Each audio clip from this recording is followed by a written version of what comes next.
మన ప్రభువును రక్షకుడునైన యేసుక్రీస్తు శ్రేష్టమైన నామంలో అందరికీ శుభాలు వందనాలు తెలియజేస్తున్నాం. ఇదని వాగ్దానము హోషేయ గ్రంథము 2వ అధ్యాయము 15వ వచనం. ఆకోరు శ్రమగల లోయను నిరీక్షణ ద్వారముగా చేసేదను. ఆమేన్. ప్రభునందు ప్రియమైన దేవుని బిడ్డలారా, ఆకోరు అన్న మాటకు శ్రమ, బాధ అని అర్థం.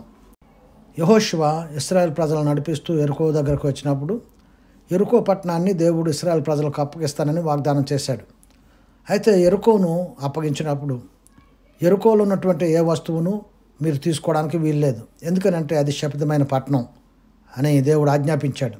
అయితే ఒక యవనస్తుడు ఇశ్రాయేల్ ప్రజల్లో నుండి ఆ యెరికోలో ఉన్నటువంటి వస్తువులకు ఆకర్షితుడై కొన్ని వస్తువులు తీసుకొచ్చి దాచుకున్నాడు.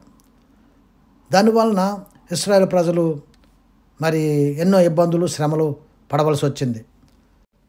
ఆ సందర్భంలో ఆకానును ఒక లోయలోను తీసుకొచ్చి రాళ్లతో కొట్టి అగ్ని వేసి కాల్చి మరి చంపివేసినట్లుగా మనము యెహోషువ గ్రంథము 7వ అధ్యాయము 26వ వచనంలో మనం చూస్తాం.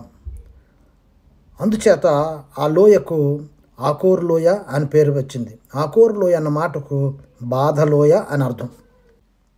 ఈ దినాల్లో మనము కూడా దేవుడు ఆజ్ఞాపించిన వాటిని మనం పాటించకుండా వ్యతిరేకమైనటువంటి కార్యాలు చేసినందువల్ల ఎన్నో శ్రమలు గుండా, ఎన్నో బాధలు గుండా, ఎన్నో ఇబ్బందులు గుండా మనం ప్రయాణం చేయవలసి వస్తుంది.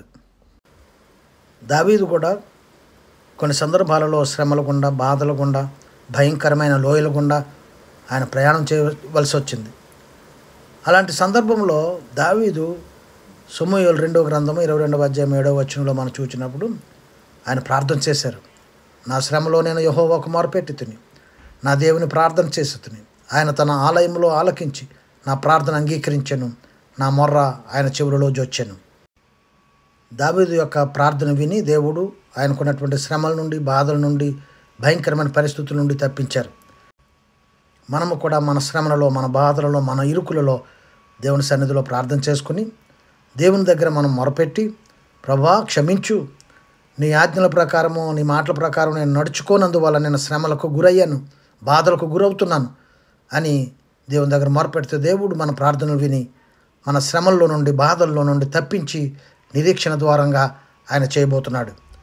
ప్రార్థన చేసుకుందాం. పరిశుద్ధుడైన తండ్రి, ఘనమైన దేవానికి వందనాలు, స్తోత్రాలు.